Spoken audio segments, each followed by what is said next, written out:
The advice and opinions expressed by the host of Autism Live and her guests are meant solely as suggestion and should not be in any way construed as child-specific advice. The Center for Autism and Related Disorders advises working with a board-certified behavior analyst who has experience with autism before starting any intensive behavioral intervention. Any choices you make in determining your child's treatment are completely at your own discretion.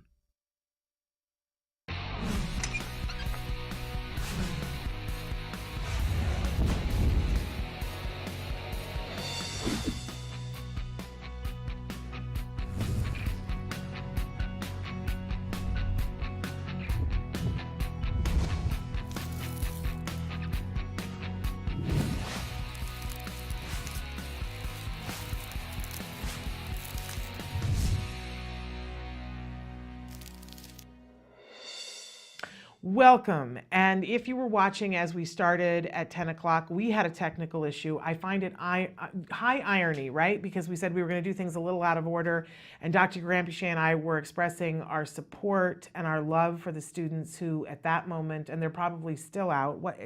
They're like four more minutes that they're out. We were expressing our solidarity with them, and because we both have children who are outside of their classrooms right now in protest. But we had no sound, which I find, oddly ironic. Appropriate, right? Yes. Because it was to be a silent protest, so we really were in solidarity. Right. But we needed to fix whatever the issue was because we do have business to take care of today and answer questions. But I want to go back because people couldn't hear what you were saying about what you wanted to say. Thank you very much. I'm very supportive of the students, and I think that it is incredibly important that they not stop on this protest because, again, of course, the horrible stuff that happened in Parkland, Florida is just, it's beyond imagination. And, right after that, of course, everybody gets worked up, and then a whole bunch of different bills go to Congress, and we're talking about, removing parts of the automatic weapons, and that didn't go through. And then we're talking about actually getting rid of automatic weapons, and that didn't happen. And then we're talking about increasing the age where you can get guns, and that didn't happen. And, everything went back to nothing. And it was almost like a bunch of activity that really led to nothing. And now, of course, time has passed, and if we don't continue to stand up and protest, probably will pass, and God forbid, there's a likelihood that the same kind of thing could happen again. Yeah. And from my perspective, I'm really, really proud of the students, this generation as a whole, for standing up for these things, and for, I don't know how this protest, this walkout was organized, but whoever organized it, good job, because I love it. I think it's such a great idea, and I hope that the students will continue to do this and will continue to keep everyone awake and attending to this very, very important issue. Yeah. Twice in the last month, we have gotten notifications from my son's school about issues that involved nearby campuses. And, it has really, if it wasn't already brought home to us, it's been brought home to us. It's not something that my son can escape. I'm sure that it's the same way with all of your kids. Yeah. There's no place to run or hide anymore. Oh yeah, it's frightening. It's frightening. This involves all of us and our most precious thing on the planet, our kids. Right. So I'm proud of my son. We said to him, "This is totally your choice. What do you want to do?" And he said, "Oh yeah, no, I need to walk out." And of course, he's walking right back in at 17 minutes Right. and going right back to work. He's got a lot to do, but we just wanted to take a minute to say that we're in solidarity with our kids and with Absolutely. all of the kids on the planet on this.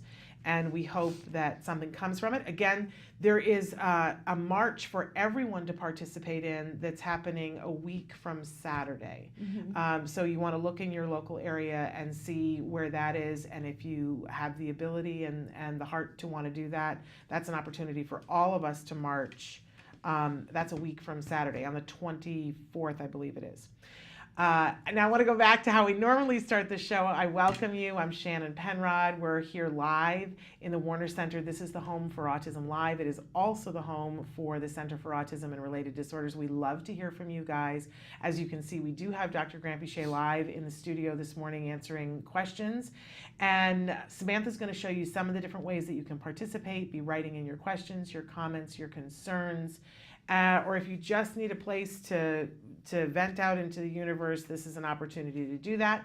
I do want to remind you that our homepage, autism-live.com, it's an opportunity for you to also connect with us. There is a live feature there, and all you have to do is put your cursor in the box that says your comments, questions. If you type and hit enter, it will show up here on my screen.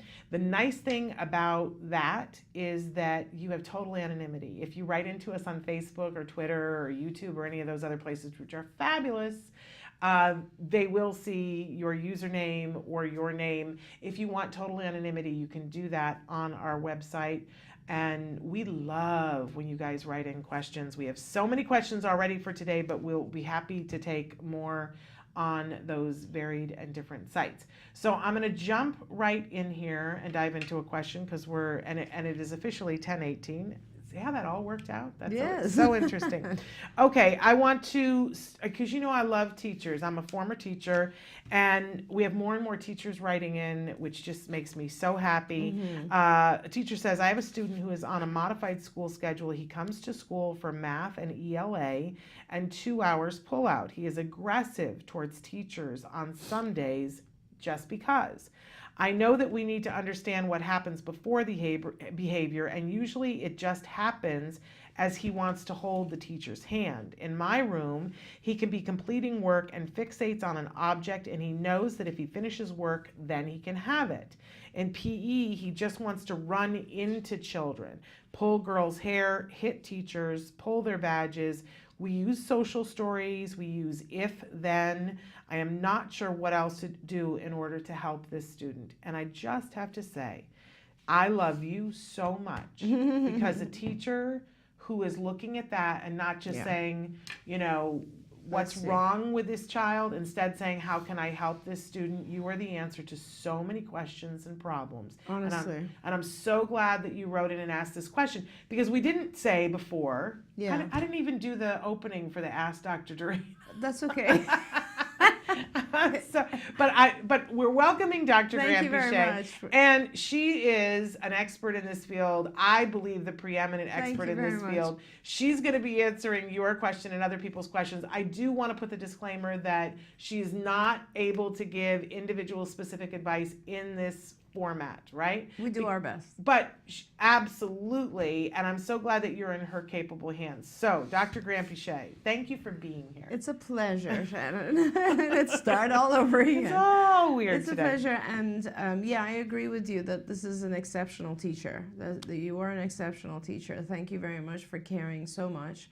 And this is what makes all the difference in the lives of our kids, is teachers who are truly just trying to understand, and that is fantastic. So let's just talk about that for a little bit. In ABA, we're not trying to just understand what happens before a behavior. We're also trying to understand what in the past has happened right after the behavior, because that is possibly the reason that some sort of connection has happened. So there's usually a relationship with what happens before, the antecedent, but only because of what happens after, the consequence. The consequence is where it's all at, because if the consequence is in some way rewarding, then the antecedent becomes associated as a signal. So in other words, it's like, let's say every time I do X behavior, I will get a reward. And it's not so much that what just happened before or after, it's the fact that that reward then becomes paired with something right before the behavior. So now, in this case, you're looking at why, you're trying to figure out why this child is aggressive towards teachers. And you've listed a bunch of stuff. I'm glad you did that, because the first thing it points out is that a challenging behavior, like let's say tantruming or hitting or whatever it is, can look the same. It can have the same topography, but it may have multiple different reasons, different functions. It doesn't always have to be the same reason. And in this particular case, you're thinking, okay, it usually happens as he wants to hold the teacher's hand. In my room, he can be completing work and fixates on an object, and he knows that if he finishes work, then he can have it. So in other words, I think what you're trying to say is that he wants the object and has a hard time waiting to get the object before he finishes. That's a very simple process that you can teach him. What is the function? The function is he wants access to a tangible. He wants access to this reinforcer, and he's having a hard time waiting. Okay, so what you do is you actually give him a reinforcer as soon as you hold his hand, and you start to shape the behavior. You start to increase the duration of time gradually. It's as if you have a food item in front of someone and they want to grab it and eat it because they're so hungry, and all you do is you start by saying, wait 1 second, okay, now you can have it. Wait 2 seconds, now you can have it. Wait 5 seconds, now you can have it. And that's all you're doing. You're going to shape that duration of time that he has to wait for the reinforcer. So the first day you'll hold his hand, give him a reinforcer immediately. Second day, hold his hand, wait 5 seconds, count out loud with him so he knows it's coming. 1, 2, 3, 4, 5. You want to make sure he's successful. So make sure you give him the reinforcer before he tantrums or whatever it is. Make it 10 seconds, make it 30, make it a minute, and so on and so forth. And that way he will gradually learn to wait. Because what happens with our kids, this is a very important thing I find with all our kids, they don't understand the concept of time. This is very true of young children as well, and just typically developing young children. And when you say wait, they don't know what that means. They don't know that means, okay, you're going to have your reinforcer in 1 minute or 5 or 10 or tomorrow or never. And they also don't understand the difference between tomorrow and 1 minute. So when you say wait, to them it means no, you cannot have your reinforcer. And that's why they lose it, because they don't know it's imminent. They just think, okay, I can't have it, so I might as well throw a tantrum because I really want that reinforcer. I'm not going to get it. So this is really important to always remember, that we need to kind of help our kids with some sort of visual when it requires waiting. Visuals would include a timer. So the child knows that this timer, as it's moving towards, and when there is a time, it will end. Time will come when I get my reward. An egg timer, where they can actually watch the sand. On our phones, there's a lot of different types of timers that show like a bar gradually reducing, and then a buzzer goes off, or a clock, or there's multiple visuals that help the child see that they are getting closer and closer to their reward. That is extremely helpful to kids. And then you just mentioned that in PE, he just wants to run into the children, pull out the girls' hair, hit teachers, pull their badges. To me, it sounds like he's very active or has a hard time regulating himself in PE. And so I would really suggest that you try to get him. Social stories are not going to work with this. Social stories are a very, very calm type of thing that it requires cognitive activity. To me, it sounds like he has just a lot of hyperactivity going on in PE, and he really needs a one-to-one aid for the PE period, where someone who can help control him and then teach him to self-regulate his behavior. What should happen if he had a one-to-one aid is that the minute he does anything inappropriate, he is actually removed from PE and put into an activity that is not doesn't allow him to hit people or so on and so forth. And it shouldn't be a fun activity, by the way. It should be work. It should be school activity, so that if he wants to get back into PE, he realizes that I can't hit people, I can't pull their hair, etc. And to begin with, there should be someone there the whole time that's blocking this behavior, so he doesn't even have the opportunity to do that sort of thing. And this is on the assumption that he likes PE. There's also the possibility that he hates PE and that he does these activities in order to be removed. That's why an FBA becomes very important, a functional behavior assessment, because like in that case, I would ask, what happens? What do you normally do when he pulls people's hair and hits the teachers, pulls their badges? What do you guys do with it? Because whatever it is that you're doing is what's maintaining the behavior, and you probably need to be doing the exact opposite of that. And so those are the things that help us understand. If you're more interested in figuring out the functions of behaviors, go on IBT, the Institute for Behavior Training website, and go in the teacher section and go in something that talks about doing a functional behavior assessment, a module on FBA. That's where you really learn about understanding the functions of behavior and how you can identify why a child is doing something. That'll really, really be helpful.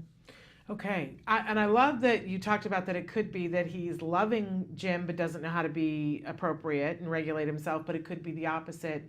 As soon as I, saw that there was stuff that was happening in PE, my first question is, especially this time of year, we're used to being in Southern California where it's beautiful and outside, but a lot of times, because I grew up in upstate New York, and a lot of times kids are put into an old gymnasium that's all sound reflective. Oh my gosh, yes. Right? And a lot of our kids have sensory issues. Absolutely. And so he may want out of that room because he can't handle it. Totally right. Also very possible. Very possible. But thank you for writing in. And check out Institute for Behavioral Training, and if she wanted to do the CIFA. Definitely, there is an indirect functional assessment on there, and you can certainly use it for this child or any other child, and that's on skills. Under the BIP builder, I believe. BIP builder on skills, right? Yes. It is, yeah. I don't know if you can access it alone still. We used to allow people to just do the BIP builder. You can purchase just the BIP builder, but if you want to look at the whole thing, you can do the 14-day free trial. That's right. And so you would go to skillsforautism.com, and in that you could look at the BIP builder. If you decide that all you need is the BIP builder, there's lots of different ways that you can purchase the BIP builder. For schools, they can buy a package of BIP. Oh, that's even better. So, if you had 10 kids that you want, you could buy a package of 10. That is perfect. Or, whatever, they can customize it for whatever you need. Tell them Shannon sent you. Ask for the friends and family discount. That's perfect. Right? So skillsforautism.com. Okay, should we take a break or do you want to go to the next question? We can go to the next All right. Hello, Dr. Doreen and Mrs. Shannon. This is from India. I have sent questions in the past and your advice has been extremely helpful. Thank you. My question today is, how does one explain about autism to a 9-year-old cousin? My daughter is 8 years old with PDD-NOS. Nowadays, he gets very frustrated that he cannot interact and play with her. Also that she repeatedly watches the same videos on YouTube over and over. We have told him she is slow to learn, but he cannot understand that he keeps saying she's so smart. She knows computers, etc. How can she not play with me? And are there any book recommendations that we can suggest? God, I love this cousin. What a sweetie. Oh my God, I know. That's amazing. I love that he recognizes that she's so smart. She is smart because she can do all these other certain things. Like we need more people like him in the world. 100%. And what a wonderful kid. I would actually, I don't think it's so much, you don't want to encourage him to give up. Let me put it that way. You kind of want to just teach him how to interact with her. I mean, if you have a child who's that motivated to get your child to interact, let's enlist him. Like, let's bring him on board and teach him how to do this. So my recommendation would be, in terms of just explaining autism, I would say very simply, I would explain to him that yes, she is very smart, but she has a hard time understanding social stuff. So it would be things that involve play and so on. And he's 9 years old, so you can definitely get him engaged and involved. And actually, you should probably start having him try to teach her how to play. And so, for instance, I'm trying to think where I can guide you to go so that you can see some of the things he could do. And I think you'll probably find some great ideas again on IBT, Institute for Behavior Training's website, which is ibehavioraltraining.com. And there, if you look under teaching play, I think is where I would look, teaching social behavior, teaching play. It's just short videos and you can look at them and then you can help him understand how to do those things. And then if you go on skills, there's a whole play curriculum. And if for a 9-year-old, you'll be looking at more of the advanced stuff for an 8-year-old, and it'll be cool things. Like, it'll be things that they're both interested in, perhaps on the computer and so on, but it'll be teaching him how to, let's say, socialize back and forth, have a conversation. That's probably, you might also want to look on skills under the social curriculum, not just the play curriculum, but under the social curriculum, you'll have a lot of things like social communication and social play and social interaction. And these are, when you read them, they'll be too complicated for a 9-year-old to understand, but you'll be able to understand the lesson, and then you'll go back and have a lot of ideas on how to engage him. So I don't think you want to like explain to him that she just can't do it. I think you want to explain to him, like, encourage him and say, I love that you want to try to teach this to her. Like, you just explain to him that people are good and bad at different things. Like, you might be good at one thing, but not so good at something else. And she's just not so good at social stuff. And so can you help teach that to her, because it's really important for her? Yeah. I didn't invent this. Somebody else said it to me, and I find that I use it with young kids all the time, because this gets to be like the thing when we're out at, like, April is coming and we're going to be at a lot of different events. People come up to the booth and this is what they ask. And somebody had said this to me, so I now use it, that because kids get computers, the difference between a Mac and a PC. Okay. So you're a Mac, she's a PC. Yes. You both can do the job.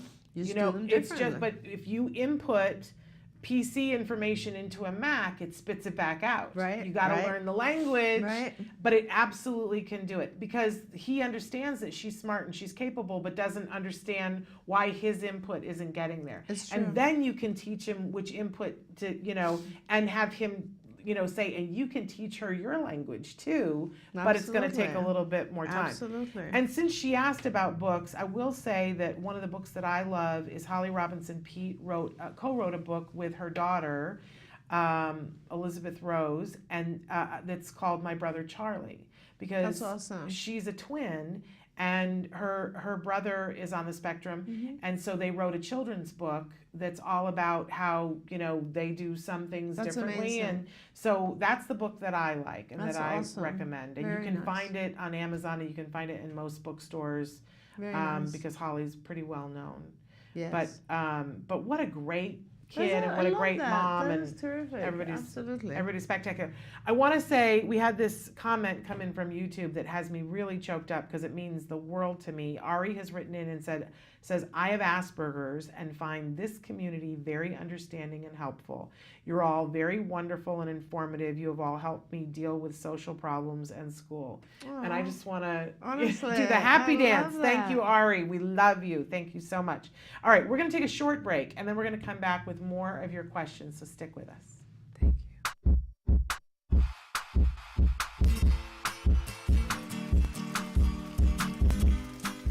Hi everyone, welcome back. For the month of March, we're going to be making a rain stick. And what's really cool about this project is that the steps are pretty simple, so your kids are going to be able to practice a lot of their fine motor skills when making it. Another bonus is that once the rain stick is completed, you guys can use it for a bunch of different programs under cognition and executive functions. Things that deals with, seeing versus hearing, or using it also for auditory memory. But we'll get to that later. First, we gotta make the rain stick. So the materials you'll be needing are a paper towel roll, tape, paper, aluminum foil, rice, and any kind of materials you want to use to decorate your rain stick with. All right, let's get to it. So the first thing you wanna do is get a piece of tin foil that's about double the length as your paper towel roll. So I got this, and now what I'm gonna do is I'm gonna roll it up, like so, and I'm gonna wrap my paper towel roll with it. Okay, and don't worry if it's too messy, okay? This is just to give us a basic shape. Now once I've got this, I'm gonna make it a little bit tighter, and I'm gonna roll it and stick it inside of my paper towel roll. I want to make sure that it goes all the way through the paper towel roll, and what this does, it acts like a buffer, so the rice will go down slowly through the tube.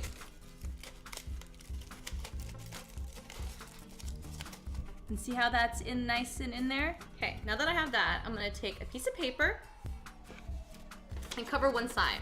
And I'm gonna take a piece of tape and secure it over the bottom. All right, now that I've got this on, I'm gonna take my rice and pour it in. All right, now that I got the rice in there, I'm gonna seal the other side.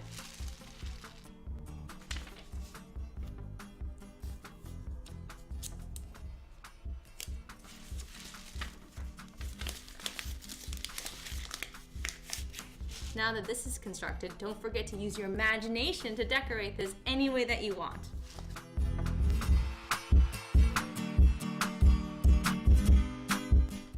And here's my finished rain stick. Don't forget you can decorate yours however you see fit. I decided to use tape and pipe cleaners, but you could always paint it, add sparkles, just whatever you feel like doing. Now that this is done, let's take a listen to it.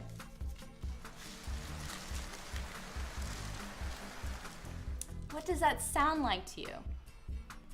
I think it sounds like rain too. What does rain look like? Ah, that is what rain looks like. You can ask them a whole bunch of different questions using this after it's already been made. Well, until next time, craft on. Bye guys. Can you see me? Can you see me flying by your side? Welcome back to Autism Live and to Ask Dr. Doreen. We have Dr. Doreen Grampy-Shea here with us, and she is answering your questions in real time. I want to go to another question that came in to us online. Dear Shannon and Dr. Doreen, just want to thank you both for all the help you've given me in the caring for my 4-year-old boy with severe autism. With all the information, I decided to try the skills program. As I'm not a therapist, I just try to use any of the skills I think he could possibly be able to learn. The program is a great help. In fact, he has started to use words. That's awesome. Isn't that amazing? Since I started last year, he can now request for food, drinks, and some toys he likes without any prompts. He sometimes asks for potty, but mostly runs to the toilet to let you know. His eye contact has improved greatly, and he is a lot more aware of his environment. The question I would like to ask is, quite often his voice is very hard to hear, and I don't know if I can help with this. Thank you. And this is our Irish mom, one of our Irish moms that writes to us from time to time. That's amazing. That's so awesome. I'm so happy to hear that the program is helping you, and that's fantastic. Because, you know, if you're just doing this off of skills and your child is responding well to it, and he's only 4 years old, he's pretty high potential. So I really encourage you to keep going because he's already done all these things. Yeah, so also have his hearing checked. I would have his hearing checked, because a lot of times when our volume kids, our kids who have a hard time with volume, there's something, you just want to make sure his hearing is intact. And then also, it's possible that he has certain sound sensitivities, so that our kids learn to lower their volume if they themselves find certain sounds to be very harsh. So there is a way to work with it. The way that you explain loudness is that you get the child to do physical activity, like for instance, jumping on a trampoline, and then that will increase his intake and exertion of air. And as soon as you increase the air, the volume goes up. And so then you reinforce the louder volume, and therefore the child learns that what you're looking for is louder volume. And you pair it with, so what you would do is basically have the child jump on a trampoline a little bit and ask him questions, and then you would reinforce good loud, good loud. And you want to teach him loud and soft, and you want to say, I'm talking soft, as opposed to I'm talking loud. So he starts to understand what loud means. And through the trampoline activity or physical activity, he also learns how to produce loud. And then that way he will start to do that. But I see this with a lot of kids, so I wouldn't worry about it. I think it starts because our kids are sensitive to certain sounds themselves. Okay, great advice.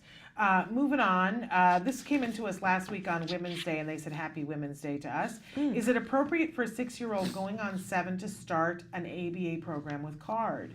My son has been diagnosed with mild autism and has a very high speech delay for his age, very minimal vocabulary. His general public school does not seem to be cutting it with him, only getting 30 to 45-minute sessions with a therapist twice a week, with one being a one-on-one. I asked to bump up the amount of time or sessions per week in our last IEP, but was sadly told by the therapist that her hands are full at the moment with other, more severe children, and she would have to look into her schedule. Okay. Well, everyone take a breath. We're both going to take a deep breath here. Yeah. So it would be very appropriate for you to start a program with us. We would love to have your child. We have children of all different levels at all different ages, and it is terrible that your school is only doing a couple of hours with your child, and it is more terrible that this therapist is just saying, I'm sorry, I'm busy. It isn't the therapist's responsibility, it is the school's responsibility to find you therapists who are available to provide the therapy for your child. And 1 to 2 hours has been shown to not be successful in the long run. Anything below 10 hours is usually not enough. So I would highly recommend that you do 2 things. Well, if you just contact us and we start treating your child, we will probably be using insurance funding, if possible, to get the services that your child needs. If we end up having to use school time, then we will help you also fight for funding in the school district and increase those hours.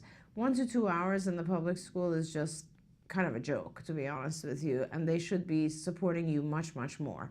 And yes, it's really important, and this is what happens, unfortunately, when our kids are very high functioning. They do tend to get ignored because people think they only have to deal with the children who are severe. No, the high functioning children are the ones that get more depressed and anxious as they grow up, and then behaviors occur a little bit later. So we have to take care of those children as well. Yeah. I mean, on the legal side of this, there's so many things that they have said to you are completely illegal. I just want to empower you to know that your child is entitled here in the United States to a free, appropriate public education. And there isn't a dollar limit to that. There isn't a copay to it.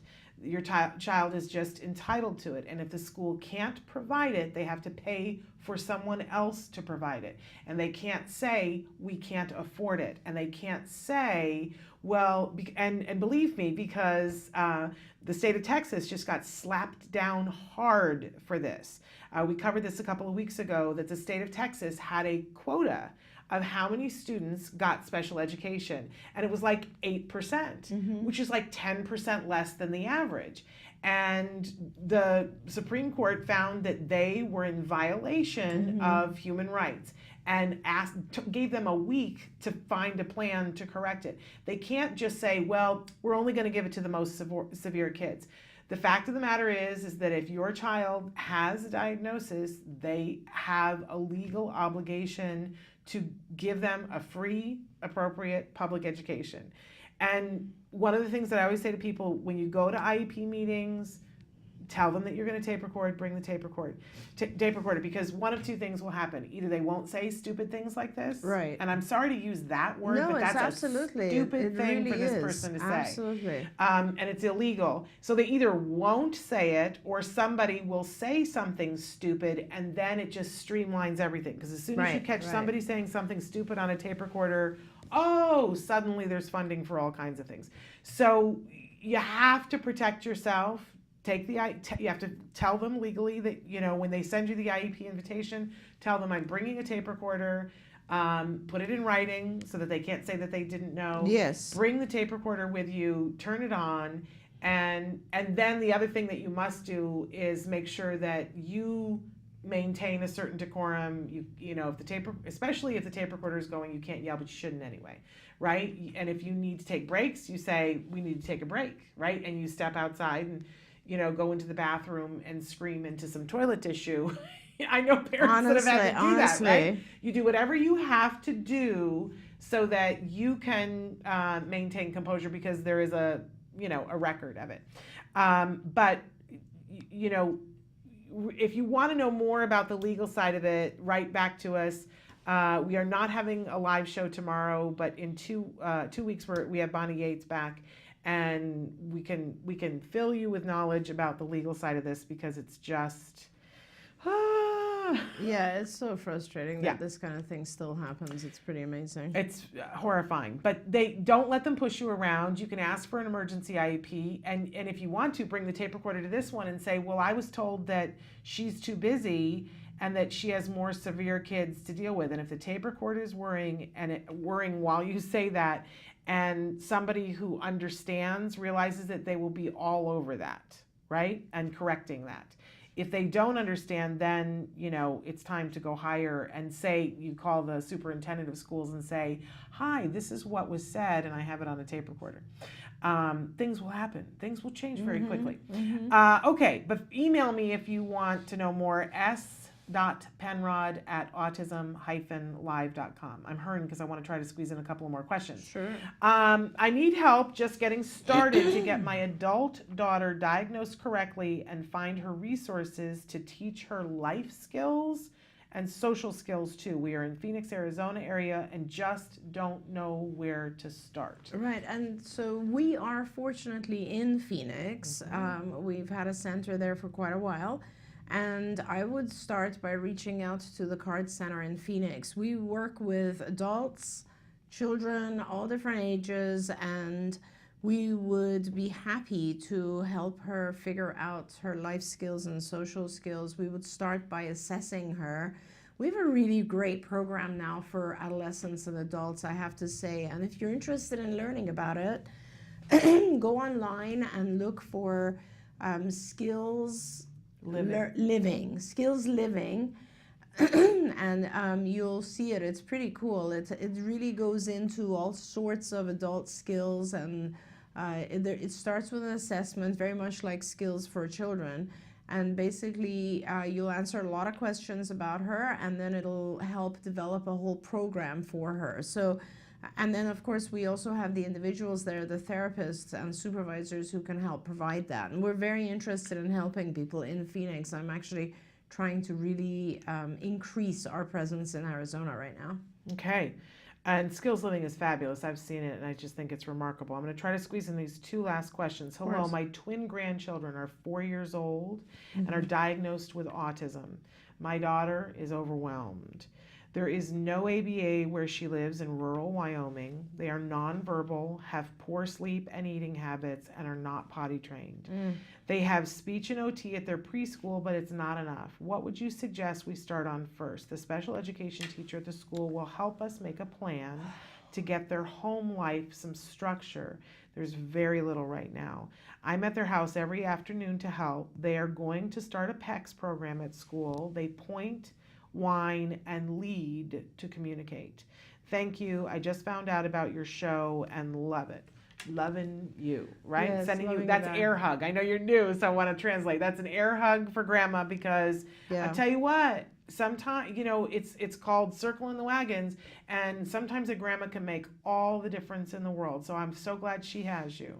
Absolutely. And I would start with educating myself if I were you. I would start with if you and your daughter and son-in-law and others in the community, let's say other friends or neighbors or whoever you can gather who would perhaps become a support team. Like, this is where I would start, honestly. Yep. I would pick about maybe 5 to 10, the more the better, people who are interested in helping.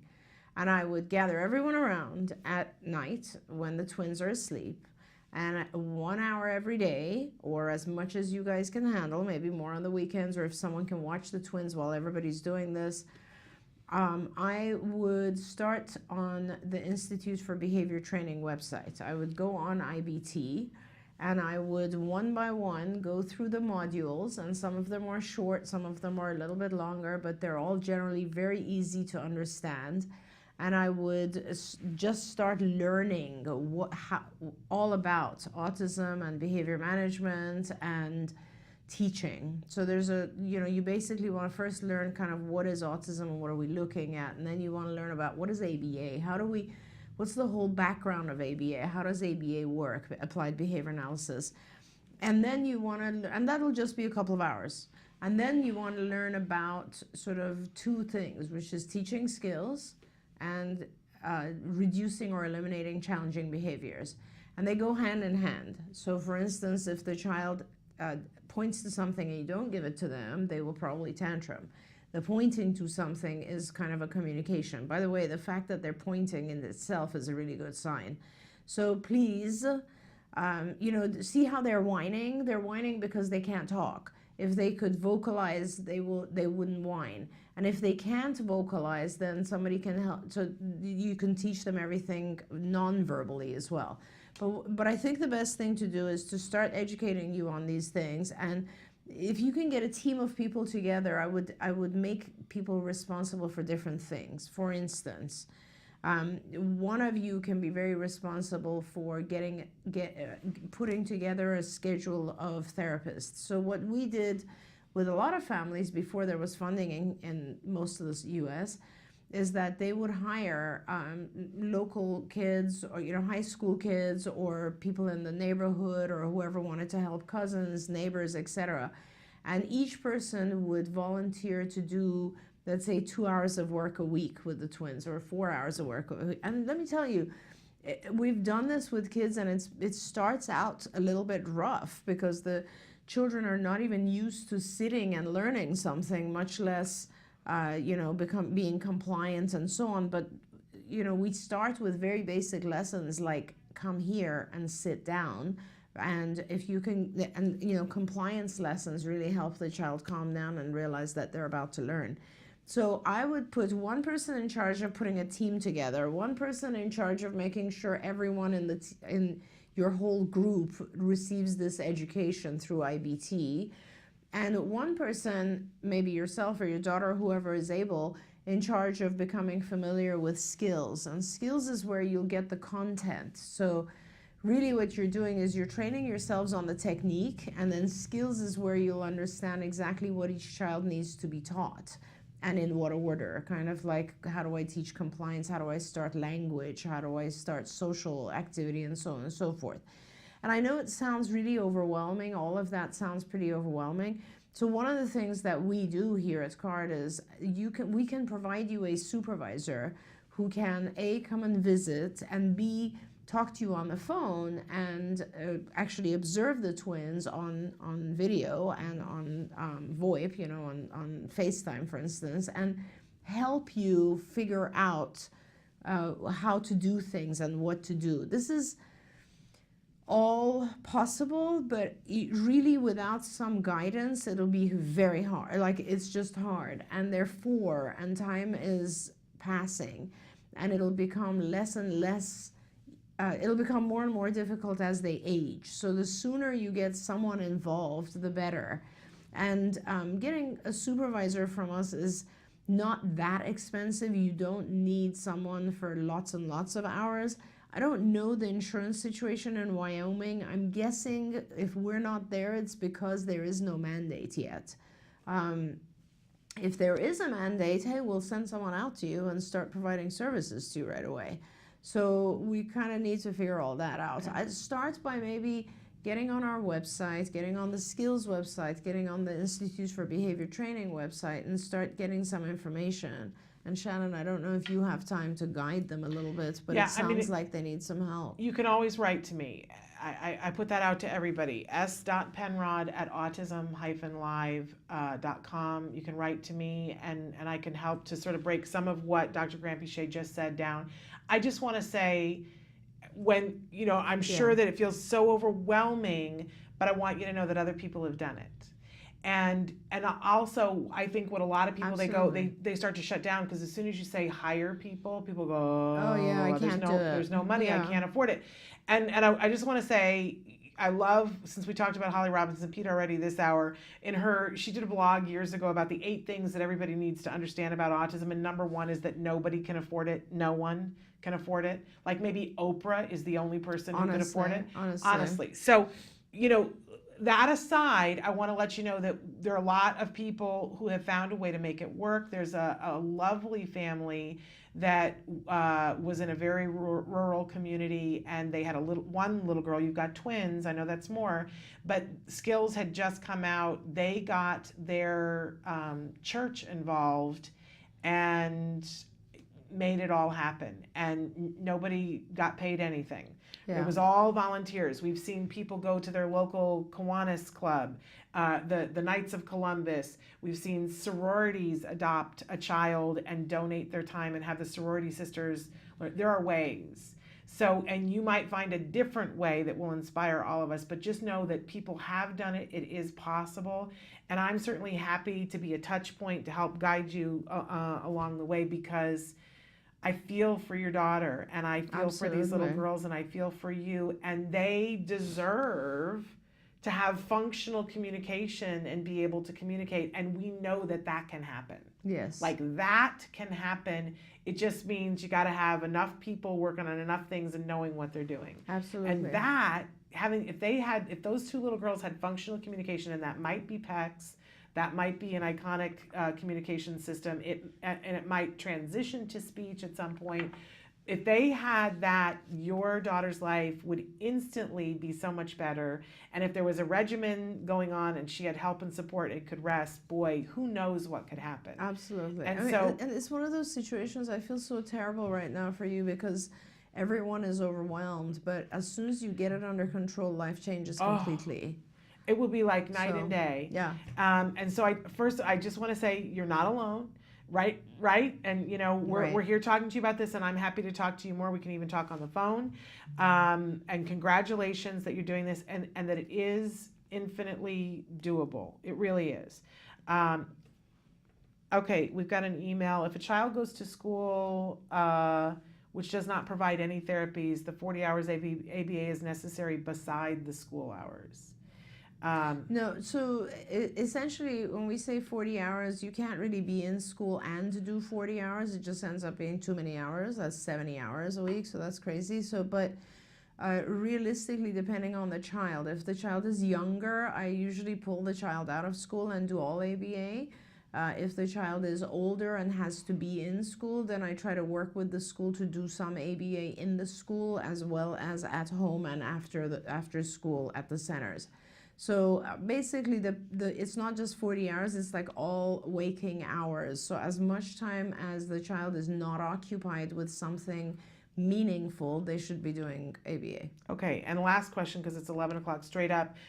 Somebody wants to know about the BCAT. Can they do it in the United Arab Emirates? They can, can't they? Yes, you can do it online. Mm-hmm. It's all online. Just contact the ICC, Behavior Intervention Certification Council. They have their own website, and it has all the information about the BCAT on there. Okay, but you can do the BCAT through IBT. Yes, you can take the coursework for the preparation through IBT, Institute for Behavior Training, and then you take the exam, which is administered through the Behavior Intervention Certification Council. And you can do all of that online, and yeah, you can do it anywhere. There you go. Thank you so much for being with us. It's a pleasure. Thank you very much. It's always a pleasure. We're going to take a break right now, and then when we come back, it's time for Let's Talk Autism with Shannon and Nancy. We've got some amazing guests. We have David Phillips, who's a huge fan of the show and has been on the show before, and he's got a new site that's starting for autism that you guys are going to want to hear about. And then we also have 2 moms that have started an advocacy service to help families who are overwhelmed and not knowing how to best go about getting their services. So they're going to be with us as well. They're from Standout Advocacy. So stick with us. This is Jack's morning routine. He just got out of bed. He's a happy guy. He's sitting with Dad, drinking some milk, watching some tunes. Hi, Jack. Morning. Good morning. How old are you, Jack? 2. How old are you, Jack? Can you say good morning? Good morning. Good morning. Good. That's good. That's good. Sometimes he arranges the coins lately. He's been used to just put them straight in the piggy bank, and now he likes to play with them and arrange them.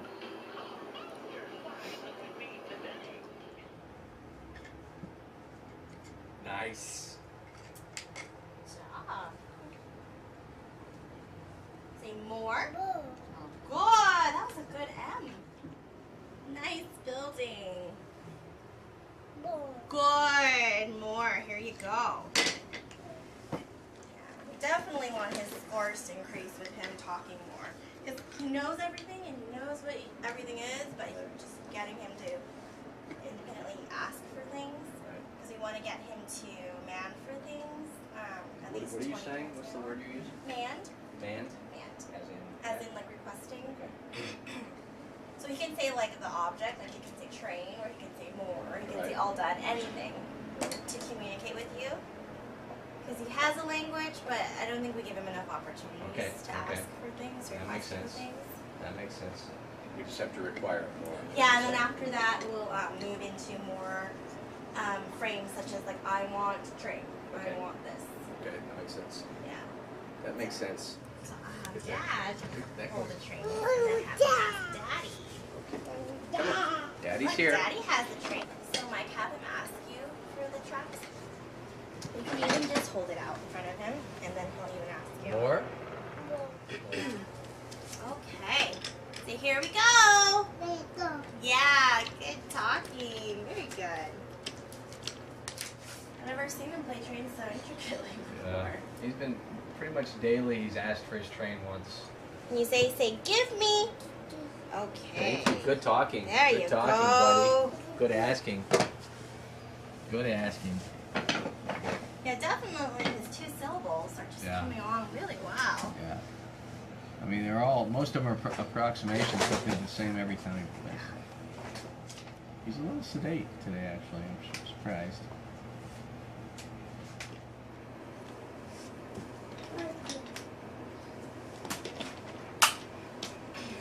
Excuse me. He gets concerned when I sneeze and cough. Daddy, are you okay? Yeah, I'm okay. Oh, See that's that? the closest See it it? sounded. Cheryl That's thought on that. cute, Dad. Can you say I love you? That's I love you. Same every time. It's kind of like yellow, but Yeah. yellow doesn't melt us like that. Hi, we're gonna be working on some pictures. Let me get your picture first.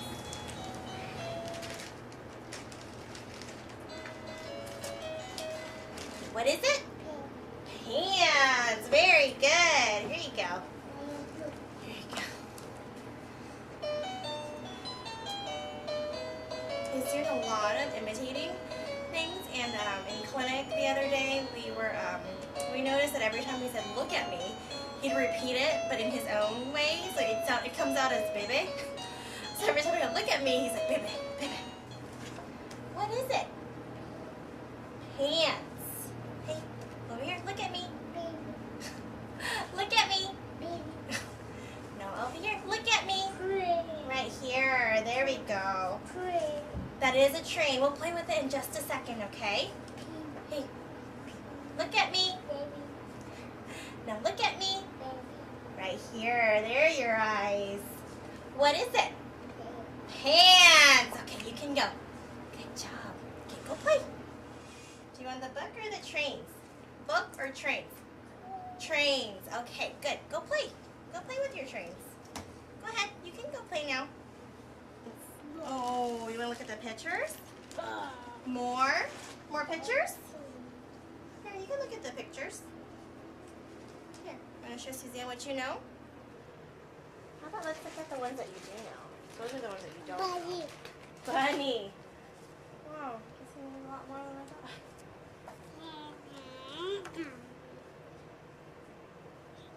What's that one? Oh, this one. Da da da da da da da da da da da. Shot. You are so smart. Touch it. Tiger. Nice. Good job. Okay, what else? What's this one? Ellie. Oh, it's getting closer. Elephant. It's getting closer. Lion. You do know a lot of animals. Between last week and today, Jack is able to label more cards. He's interested in identifying the images and consequently building his vocabulary. As the weeks progress in his ABA therapy, so has his skills. In 2 months, he's gone from babbling to enunciating certain words clearly. With prompting, he's able to practice appropriate speech when playing and requesting objects. Eventually, the prompting will fade and he will do it on his own. Each new skill acquired builds on the previous one. You're interested again? Here, why don't you go over there? Go over here and you can see better. Train. What's that?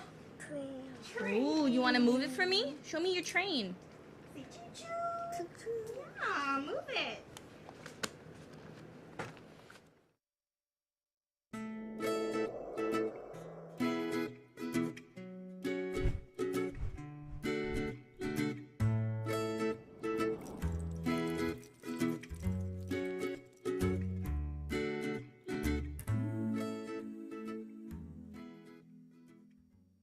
Good morning and welcome to Let's Talk Autism with Shannon and Nancy. I'm Nancy Alspaugh-Jackson. I'm Shannon Penrod, and I'm so thrilled to be here Hi. with my friend Thrilled Nancy. to be with you. It's been a wonky morning already.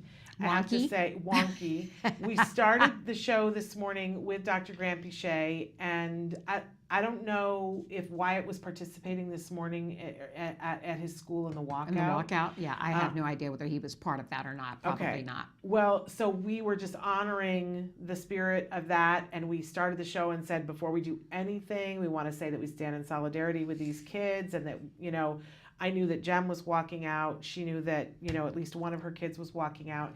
And then we discovered we didn't have any sound, Oh, which was okay. ironic because it's supposed to be a silent protest. Right. So we had to stop. I was and- just checking my microphone You to got make your sure mic- that I've got my mic on. No, Samantha would let you know if you didn't. Ah. But anyway, so we had to stop, and then we had to restart our stream and start all over. Okay. Almost in the exact amount of time that the protest was. I feel like it was the universe saying, Oh, it was a protest. you know, you You got to did it be yourself. silent. You Yeah. got to participate in the Okay. silence. So, in any case, so it was we were off to a sort of a weird start. So, I'm all a Twitter here. You're a and Twitter. not in And the not on tweets. Twitter. You know, we are we're live on Twitter right now. All right. But in any case, Nancy and I are here. We've got a big show, very exciting show. got a couple with of some guests today. fabulous guests that we've got here. And I'm just realizing I left some of my stuff on the printer, but that's okay. One of the guests that we have coming up in just a few minutes is David Phillips, and David has been on the show before, and he's one of our avid viewers that watches the show on a regular basis and kind of keeps us in line. It's not unusual at all for one of us to get a comment from David saying that we have coded something wrong on the YouTube page, put it in the wrong playlist. Honestly, I don't know what we'd do without him. And he's got his own program that he's getting ready to start, and he's going to talk about that with us. Then we've got two moms who together have, you know, they're those on it moms. Yeah, that we parent all- advocates. Oh that- man, amazing. Based on their own experience, too. Yes. This is coming from, they have kids that. And they have started standout advocates, and what they do is help. If you're feeling overwhelmed, you can bring them in, and they can help you to get paperwork done. They can help you to advocate. And who doesn't feel And overwhelmed at times in I'm this process? telling you. And they can help you sort of jumpstart processes that could take forever and that you could get lost in. They're taking their knowledge to the streets and Right. helping other parents. So that's going to be really wonderful. And first, we've got some news, some of it disturbing. Yes. So, There is to start with, though, there is there's findings that parents beat clinicians at detecting autism signs in infants oftentimes, which is Yeah. no surprise. Didn't you kind of cheer a little bit when you saw that? Well, 'Cause yeah. I think a lot of times as parents we're maligned, and it's like, well, the parent said that. Right. The Like, problem, what must we know? and I think the problem comes in here is when the parent notices something, but the pediatrician poo-poos it. Yes, and that Wh- happens a lot. And It happened I to think, me. right? And it happened to me, and I think it's happened to most parents. So I love that's one of the reasons why I looked at this and I was like, I love this. Yeah. At 12 months, the reality is that some parents have a sense that there's something not quite right, they're saying. And they're saying that's quicker than a clinician would notice. Right, and because oftentimes the well baby visit is short, which that's what happened in my case. Things fell through the cracks because those checkups are very short. You're not Yes. necessarily going to notice some of the things. And I gotta say, different pediatricians at different points do different screenings. Right. It's not across the board, and it's not across the board for a really good, crappy reason. And that we covered this last year, that the people who set up protocols for testing things decided that all children shouldn't be screened for autism. That it might lead to false diagnosis. I just want to projectile vomit I know. on that panel.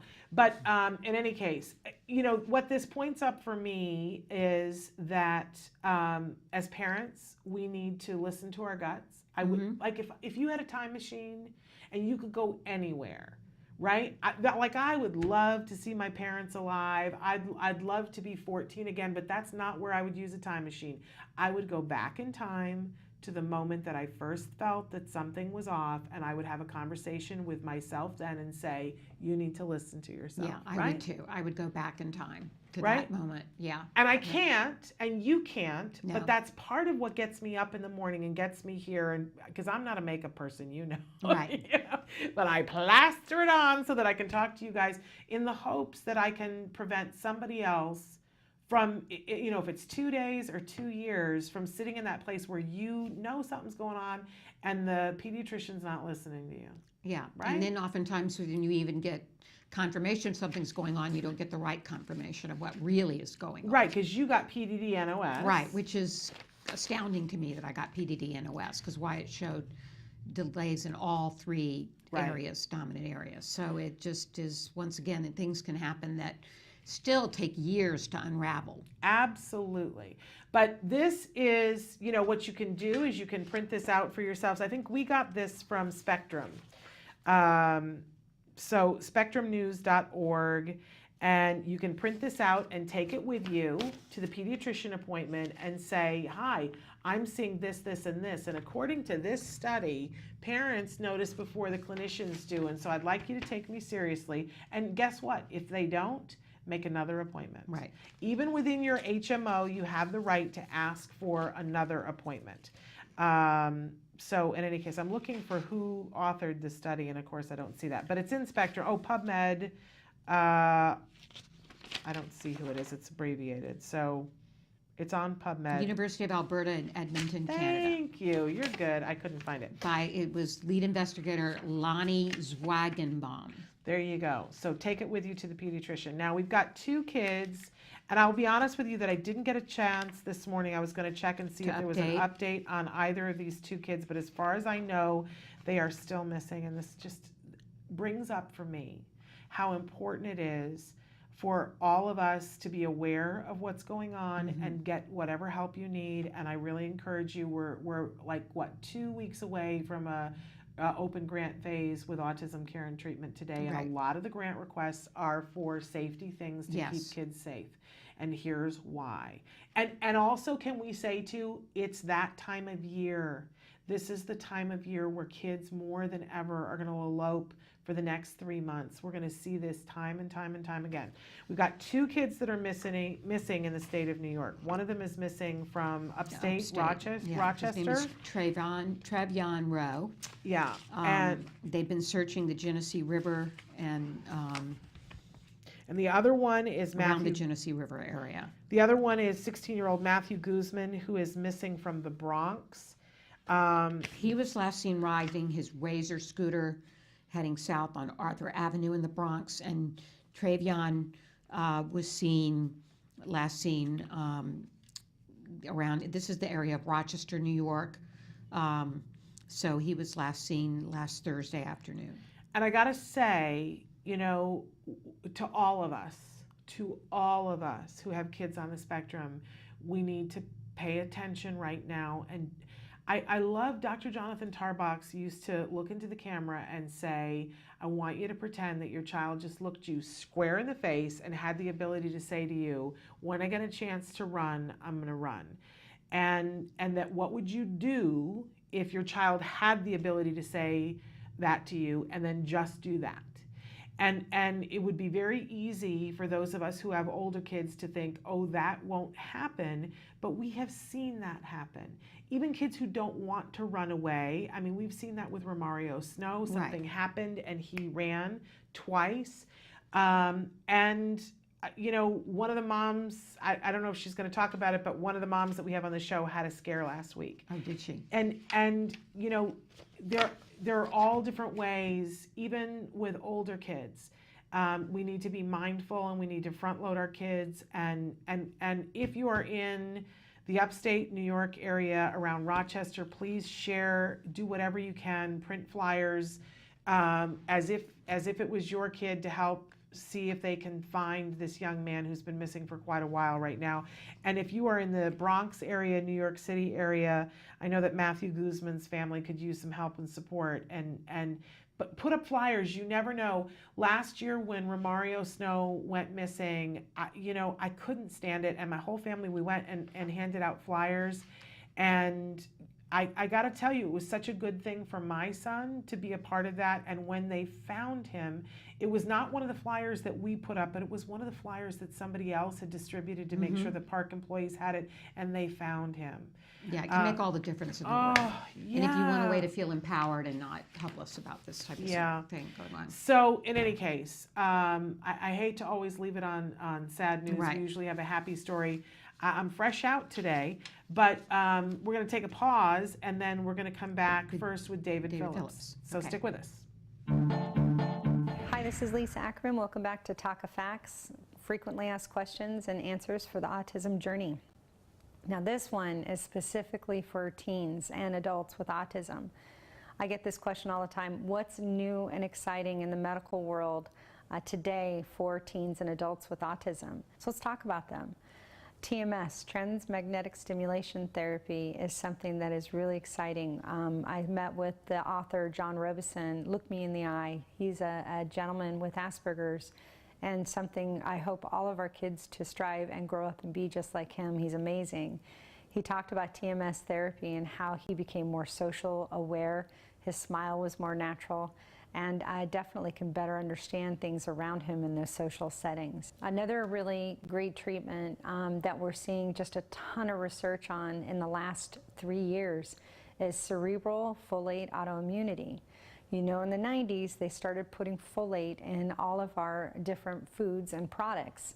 Well, some people, they have found out, and specifically a high percentage of children with autism don't process folate like how they should. Go figure. They don't do it the way the books say it's going to happen. So cerebral folate autoimmunity is just a really exciting new therapeutic to work with your physician on and to look to see if your child is a candidate for that therapy. And another common thing that we're seeing in teens and adults, and we've talked about it before in Talk of Facts, is seizures. Very serious issue that needs to be looked at. Abnormal brain waves or brain patterns or epileptic activity in the brain definitely needs to be addressed in children with autism. Again, I'm not a doctor, but I know doctors that can go through and work and look at the child and perform a 24-hour EEG. What they're finding with some of these anticonvulsant or seizure medications is kids start to make great gains in speech, cognition, sleep, learning, by treating any type of seizure activity. So, and the other issue is pandas, not the cute fuzzy bears that we see in the zoo, but an issue that is happening with a lot of teens and adults on the spectrum, where you see a dramatic change in behaviors with these individuals, and often they have an inappropriate immune response. TACA has a great white paper, so you can go look up in the pandas definition what to test and treat for and talk to your doctor about. But know that if you see an extreme swing in behavior with a child that goes from one place to a very negative place, we're seeing a lot of teens positively responding to treatments for pandas. And the last treatment I wanted to talk about, and I'm super excited about, and this happens to not just work with younger kids on the autism spectrum, but also older children on the spectrum, teens and adults. It's called mendability. And a great study just came out of UCI in May 2013 about a multisensory approach for individuals with autism. The whole premise behind the therapy is very simple, making it a sensory-rich environment so neural connections can make new pathways or at least connect in that individual. So kids with sensory issues, auditory listening issues, speech issues, they seem to really just respond to mendability. And I was so excited to see that new research. More research is being done on it.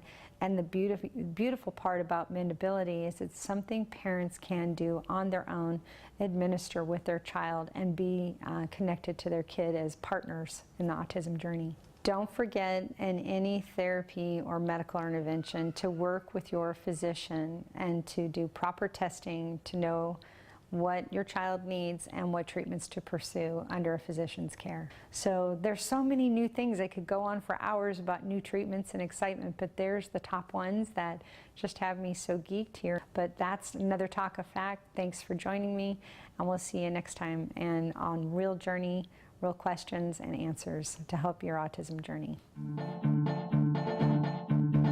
And we're back. Welcome back. Let's talk autism. And we've got a special guest now who you happen to have a relationship with, you know. Yeah, he has been a long-time friend of the show, and as I said, helps us out from time to time in the show as a volunteer. He, will write to us and give us information and things. And but this is his second time being on the show. We're welcoming David Phillips. Thank you, David, for being with us. You are very welcome. And what do you want to start out telling the viewers at home about you?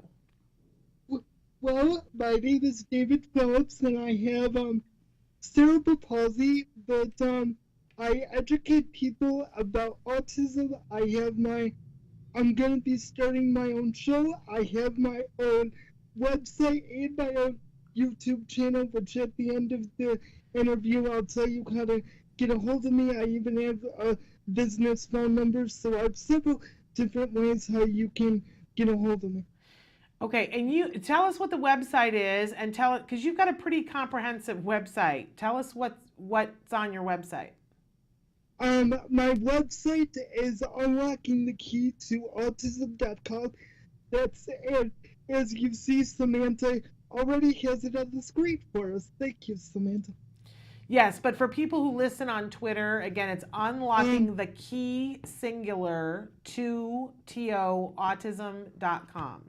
Not plural keys, key singular. And tell me what's on the website, David, because I'm not familiar with it. On the website, when you first go there, you will see a homepage of all my favorite videos that I like, which once I start the show, that's going to change to have my show listed on the homepage. That's what's on the homepage, and then when you go to the second page, you'll see about unlocking the key to autism. There I have a description of what the show is about. I have a description of my program producer, and I added one more person, and it is volunteer. Full disclosure, the former program producer of autism-live is my social media consultant, Kelby Wood, and I am so grateful to have him as part of my show. Again, I want to stress that as volunteer, he does not get paid. Oh, well, Isn't that's that a wonderful great. thing? Yeah, we love Kelby. Yeah, we love Kelby. And I think it's wonderful that you and Kelby continue to have a working relationship after Kelby left. I think that's now, wonderful. If you skip, then on that same page, there's a little arrow that says acknowledgements. There's John Butterall, who I'm very close with.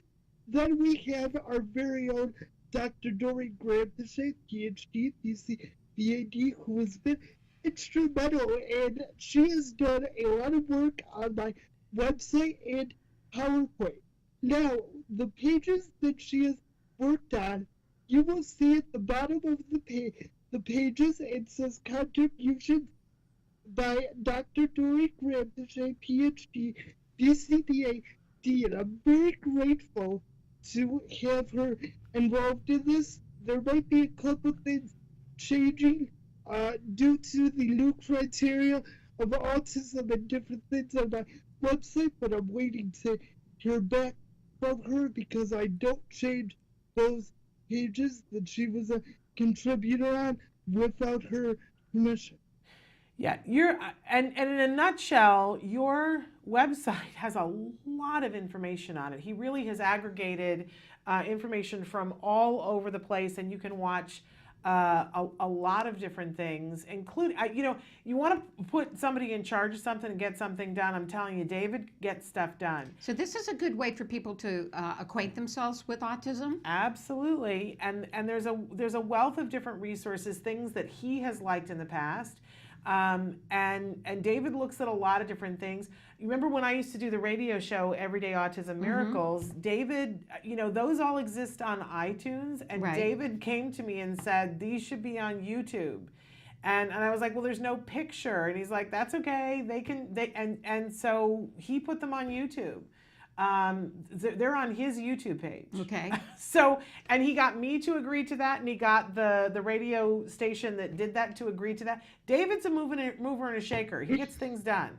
Sounds like it, David. One other thing I want to mention before we go back on my website, please urge your New York congressman to fight for Kevin's law and Avante's law. They are not doing their job by passing it. I already sent Chuck Schumer a letter, but Shannon, we need your fight at Autism Live after another 15-year-old in Rochester, Trayvon Rowe, drowned in the Genesee River. Please pass this law. I know in this case, Kevin's law and Avante's law wouldn't have helped, and for people that don't know about that law, it is a new law in New York State where all schools are supposed to have alarms on the doors, but every single year we have to nudge our legislators to pass it. So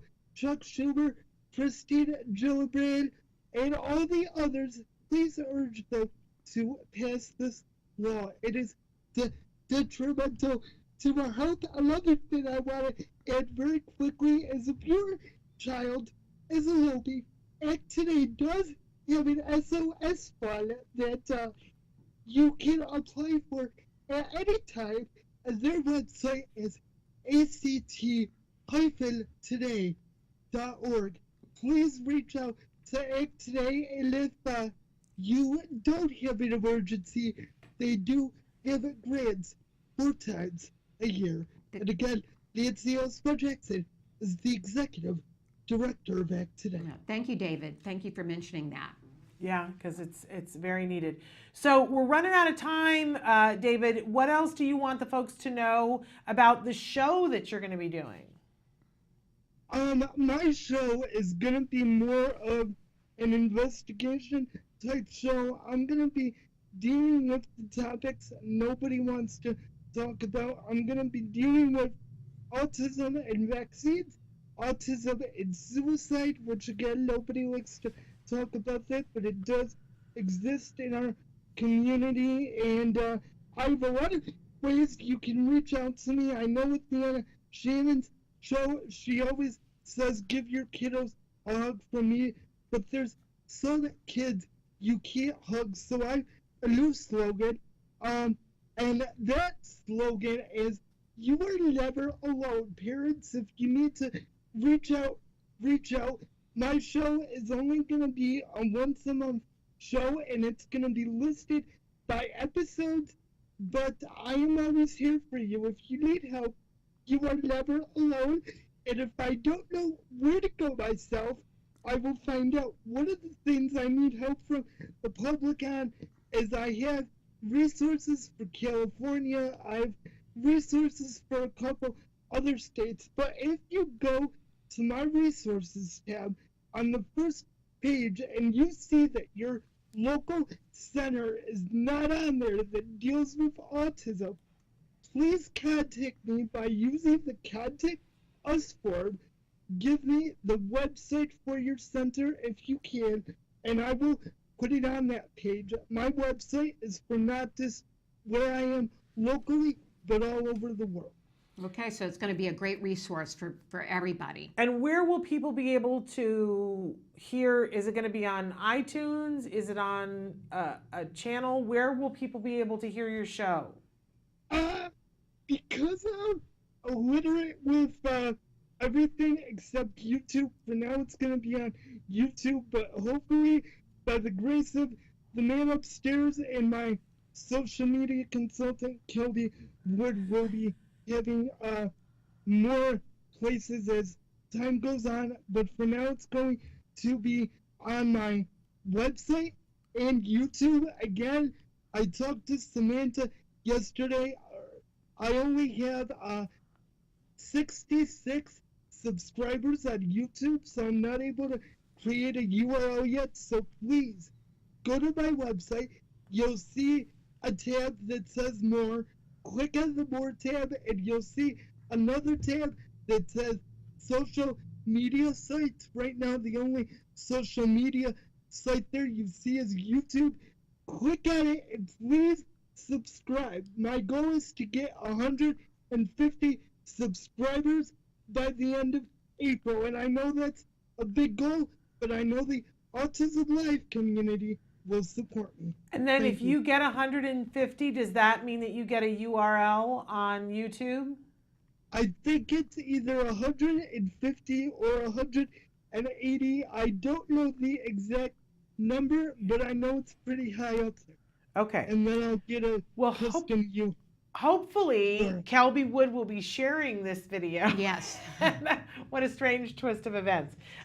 So he'll be able to do that. So you said you had a big surprise at the end of the interview, David. What did you want to tell us?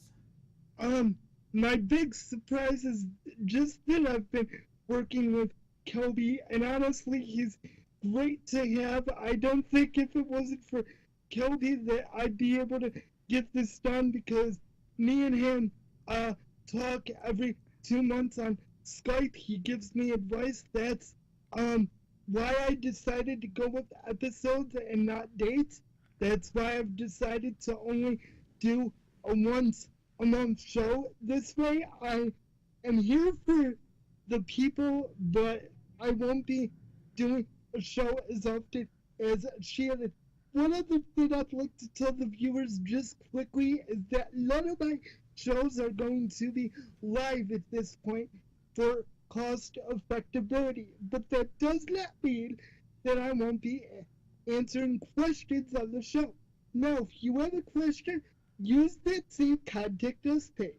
You'll notice though, on that page, it says if you give us your name, we won't use it on the air unless you give us permission. So when you're filling out the contact page, if you want your name used on the air, please give us permission. Also, it's not mandatory to give me your name or your email or your phone number. The only thing that I require mandatory is the subject and the message line. Thank you so much for taking the time to be with us, and thank you so much for caring about this community and putting together so much information.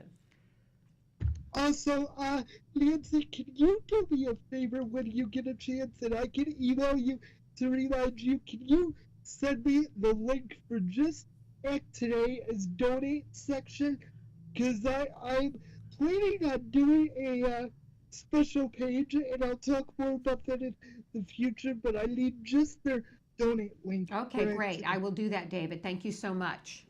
All right. You are very welcome. Please give your best to your family for us, and we will look forward to talking to you again in the future. Thank you very much. Thank you, David. Thanks. So you can be announced when this actually starts airing. you can announce it. Yes, well, I think, you know, he has asked in the past that you and I would be the first guests. Okay. Which is so sweet. Yeah. And if we can make that work, we'd like to make that work. And so obviously we will let you guys know, and you guys can tune in and hear Nancy and I on his show, because turnaround is fair play, right? Right. And then we'll have to answer whatever he asks. Okay. So that sounds like fun. We're going to take a break, and when we come back, we've got two incredible, I mean, you know, those superstar Uber autism moms. We'll try not to be too intimidated by them. But what they're doing is taking what they've learned and turning it around and making it available to other people as a service. They have a service called Standout Advocates. So we'll be back with Melissa Schomburg-Lander and Marlene Luck. There we go. Stick with us. You say howdy, we say hi. Let's get rowdy, let's get wild. Let's get wild. Let's get wild. Let's get wild. Let's get wild. Welcome back. You're live on Autism Live, and I've got my friend Jennifer here. I'm so excited she's here to help me. She's got a son named Dylan. I got a son named Jeff. We got all sorts of allergy issues. And a lot of you say, what the heck can we do to eat breakfast that's not full of carbs? And getting my son to eat vegetables. Yeah. This is a vegetable. So we're going to eat vegetables today. And so what we're making is a zucchini muffin. So let's go ahead and get started. So we just dumped in our zucchinis. You can start with less if you want to graduate your kid to actually eating healthy. We're going to do some eggs. And again, I use the organic cage-free eggs. So there's our eggs. I'm going to add in our oil. Again, I use a high heat oil. And the reason why I use a high heat oil, because when you bake, you want to make sure you're using an oil that doesn't disintegrate, because when oil gets too hot and it's not meant to get hot, it becomes toxic. So you got to be careful with your oils. So there goes our maple syrup, and again, organic maple syrup. What we're going to add next is cinnamon and our baking soda, baking powder to our mix.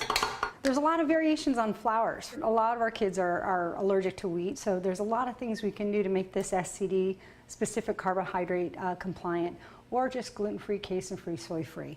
And flaxseed meal. Flaxseed meal is a great resource for extra fiber within the kids' diets. We're just going to turn on this fabulous, wonderful KitchenAid, and we're good. It's a great, great looking batter. And what we're going to do is talk a little bit about baking, where almost everything is aluminum, and aluminum can be a problem for some kids, especially kids that can't methylate and take the toxins out with their body. But if you've got, like me, I've got muffin tins, so I have the berry layer. Resolve that simply by peeling off the green layer, and then it will cook literally translucent. Such a nice golden brown. I love how the texture is. We know that the breakfast can be a challenge. This makes that process a whole lot easier for you and your family. I really appreciate all the feedback. We definitely want to hear from you for our next segment. If you'd like us to cook something, or maybe make an old favorite and that's allergy-free, we can do that here on Autism Live. So give us your feedback. You can email us at autismlive@gmail.com. We also have a Facebook page like everybody, facebook.com/autismlive. And also you can reach Taka on the Taka website at Taka Now. We'll see you again soon. Thanks for joining us on Autism Live. We say howdy, we say hi. Let's get rowdy, let's get wild. Let's get wild.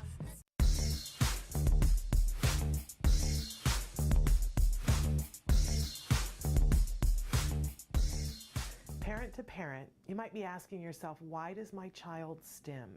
Well, first of all, let's talk about what stimming is. Stimming is a slang term for self-stimulatory behavior, which is kind of a misnomer anyway, because a lot of the times when our children engage in these kinds of behaviors, they're not to stimulate themselves. Sometimes they're to soothe themselves. So first of all, we want to get rid of the notion that it's to stimulate themselves. But they do these behaviors because there's something about it that feels good. And that's the main thing that we need to know as parents. It's not some random behavior. There's something about it that's giving the child a paycheck. And once we get an idea of what that might be, we need to find a behavior that can take that behavior's place and start to reinforce that. We want to pick something that's more socially acceptable. So if, for instance, the child is doing a lot of hand flapping because they like seeing their blurred fingers, then we can find something else for them to focus on, maybe a toy that does blurred colors. So for a period of time, they'll focus on that. The main thing to remember, though, is that there is a reason for these behaviors. There's something about it that feels good to the child. And once we know that, we can begin to change it. There's a phrase that's being used in the autism community called stimming.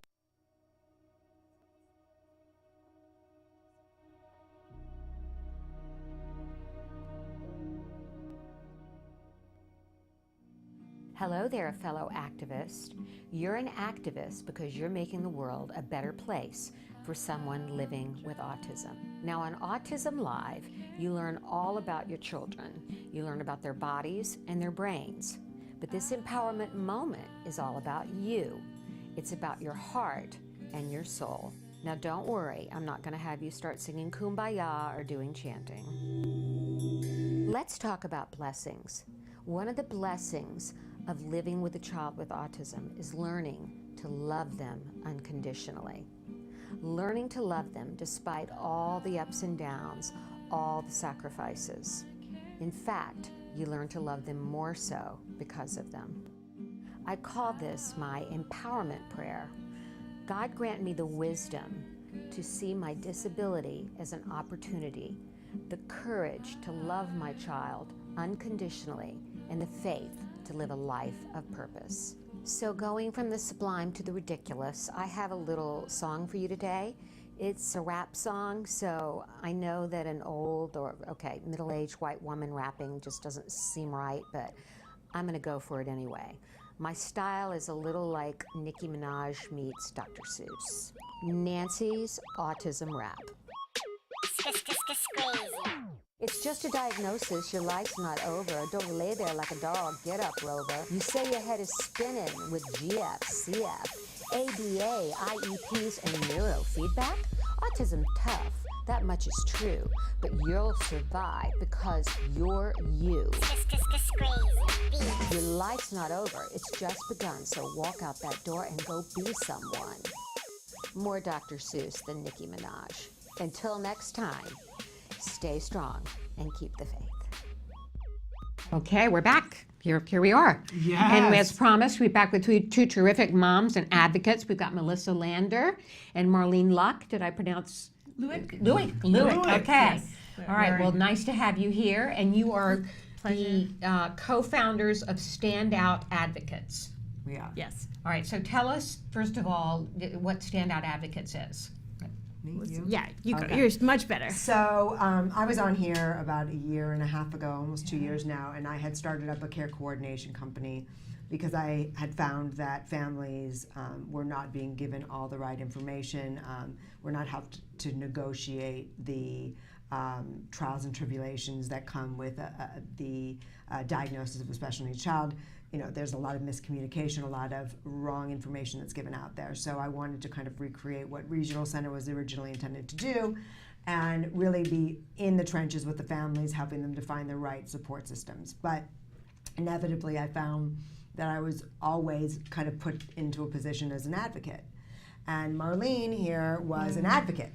And that's all she was, well, not all she was doing, but that's the angle she was coming at. And when we kind of got together, we realized that we could put together a much greater service for everybody by being client-based instead of resource-based as an advocacy group. So we can advocate for our clients in any number of spheres, whether it be IEPs, Regional Center, IHSS, Medi-Cal. From initial stages all the way into people who are in their 60s. And there are, when they lifted the cap from Regional Center of having the diagnosis before you're 18, then it allowed for a much broader scope of people to be able to access those services even later on in life.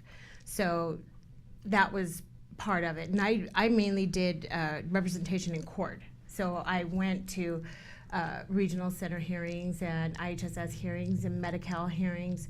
I didn't do too much of the care coordination side.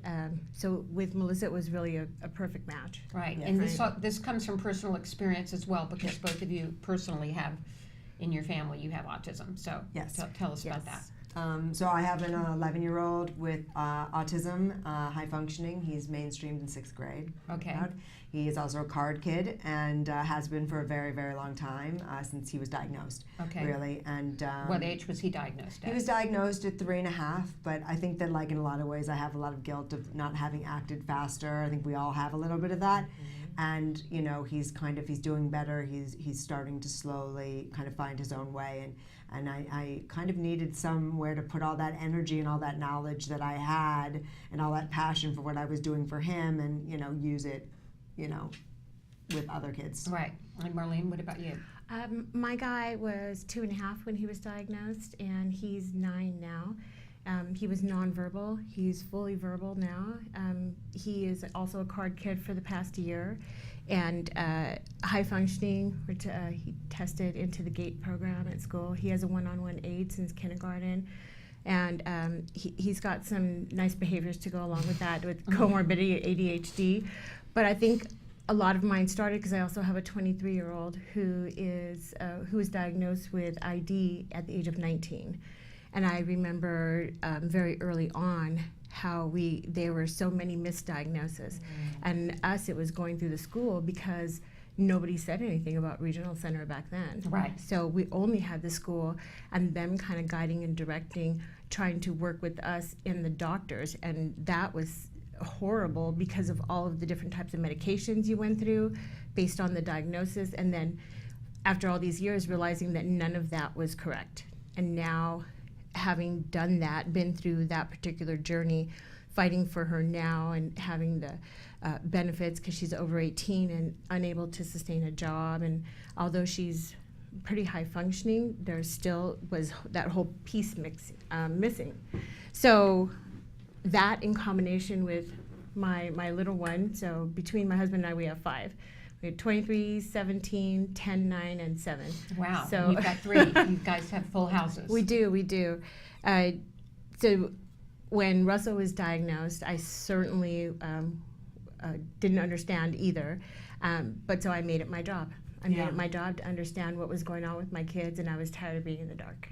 And I love the fact that now at this point, you guys are saying, okay, I took the time to learn all this. I advocated for my kid. It's not as if you're going to stop advocating for your kid, but now you're utilizing what you know and making it a shortcut for other people. So let's go back and talk a little bit about the services, because I was a little amazed and thrilled to see that you guys can also help to coordinate diagnosis. Yeah, absolutely. Yeah. I feel like that's one of the new tough hurdles, that it's gotten actually harder with the advent of insurance for people to find and get connected and they don't know the rules. No, and They you're don't new, know about you're the brand DSM-5. spanking. Yeah. Yeah, but American a lot of Psychology times I hear, Association. well, I can go to an AV agency. Well, no, it doesn't work like that. First, you need the diagnosis. Then you can take the diagnosis to the AV agency, but the AV agency won't take it without the diagnosis. Then they have to, they ask for an 8-hour, usually it's an 8-hour assessment. Then you get the results. Then they recommend the amount of, like, there's this.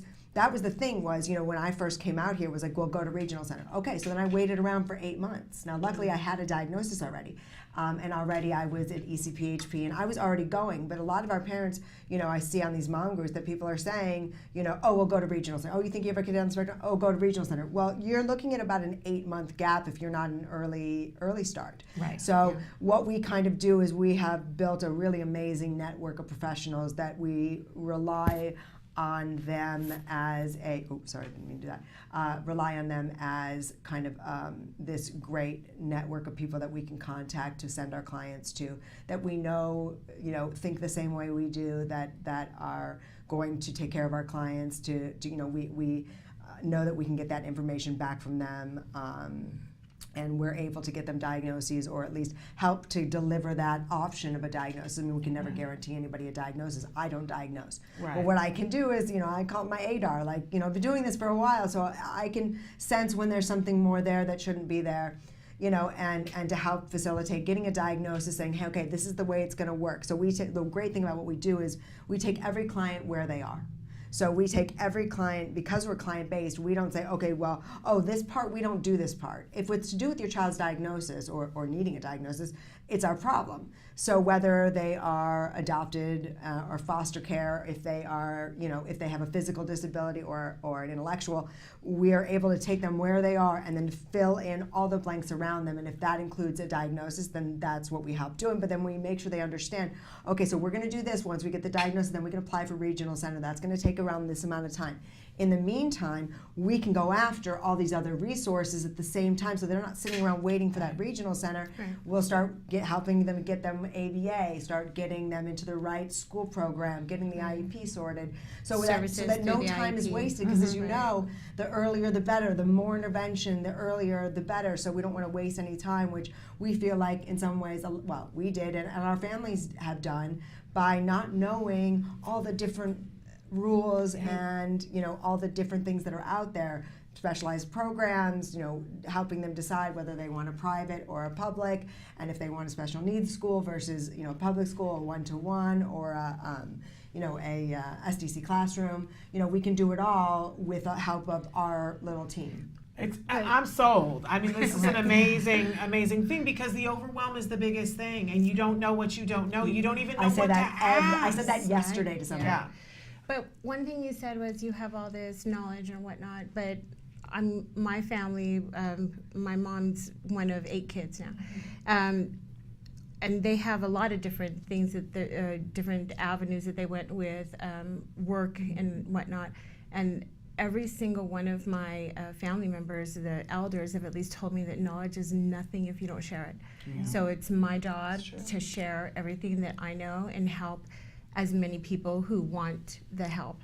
And that's also another hurdle, because even as a mom, denial is really strong, and it makes my heart feel good to think that, hey, it may not be autism, it may not be this, it may not be that, because you're a mom, you're a parent. You don't really want anything wrong with your child. So reshaping your direction of how you think and how you approach whatever disabilities that you have, whether they be labeled or not with your child, is really important. So we connect with our parents on a much different level than some of the other agencies, and there's a lot of them. And we encourage families to go out and see what other agencies there are out there that they might be able to help from. Don't just settle with something else, because I would never suggest that either. Yeah. I would want them to go out and get information about as much as possible, anything having to do with what they're thinking about, and then come back and say, okay, this is what I found out, can you help me with this?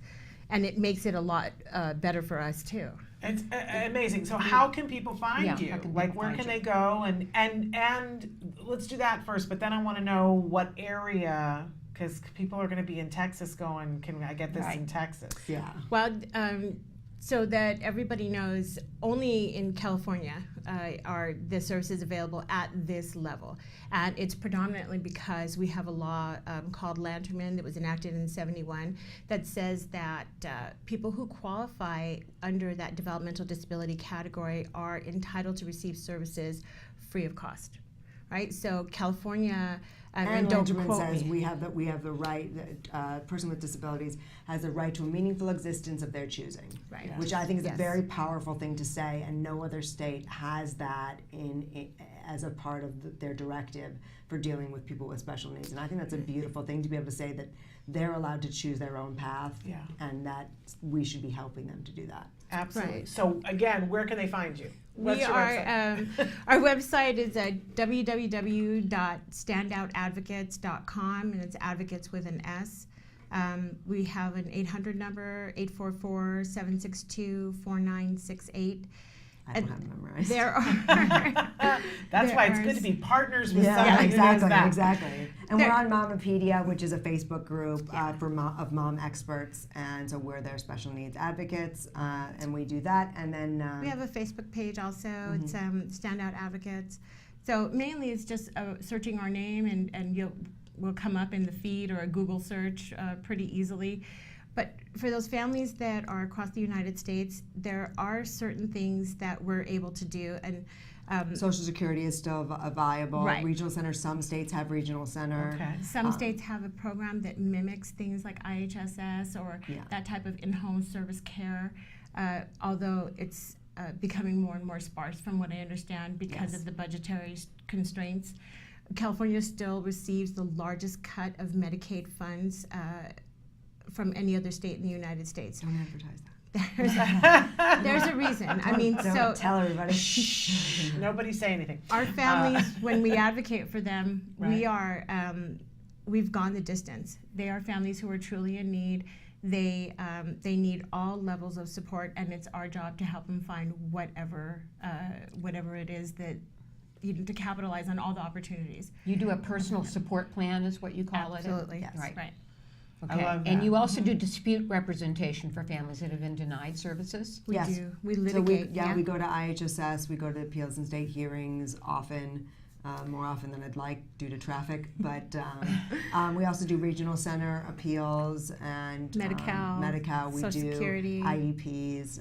We work with lawyers to do once we get into due process for IEPs who work with our company, so that we really can. And the nice thing is that all that information is centrally located. So when you're dealing with IEPs or IHSS or regional, our job is to put a great foundation down so that that family can take that information to each one of the resources with us, obviously, or they can use it without us. But we're building a support system underneath them so that each one of the different avenues they go to, all that information is easily accessible. It's all put in the right place. If I see a client and they've come for IHSS, but I look at their paperwork and I see that there's huge issues with their regional center or whatever, then to go in there and to deal with that, get it corrected, get it put in the right way, or to get the right services, and then move forward with whatever it is they wanted us to do. But to not just look at the client as the resource, Right. to look at the client and what's best for the client, and the client is